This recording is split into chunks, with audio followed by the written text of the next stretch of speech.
मित्रांनो, आपण या ठिकाणी आपल्या सिमेंट स्टार्टर सोबत एलटी कंपनीचा ऑटो जोडण्याची पद्धत शिकणार आहोत। एकदम सोप्या पद्धतीने सांगतो। या ठिकाणी आपण स्टार्टर जो आहे तो लाल बटन किंवा रिले जो आहे तो आउटगोइंग साइडला फिट करायचा आहे। पेटीमध्ये 4 स्क्रूची जी साइड आहे ती वरती फ्यूज कडची बाजू आहे। याच्यामध्ये L1 L2 आणि L3 मध्ये फ्यूजच्या वायरी सोबत ऑटोच्या लाल, पिवळी आणि निळी पहिल्या 3 स्क्रूमध्ये जोडायचे आहे। त्याच्यानंतर राहिलेले 3 जे कलर आहेत हिरवा, पांढरा आणि काळा, या ठिकाणी लाल बटना शेजारी जे 95 नंबर येतो तिथून 14 नंबरला जाणारी लिंक जी आहे ते काढून बाजूला टाकायची। त्याच्यानंतर हिरवी जी वायर आहे जी P2 ला येते ते 95 नंबरमध्ये जोडायची।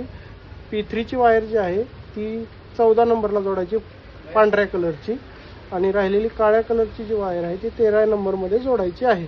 अशा पद्धतीने आपण ऑटो फिट करू शकतो।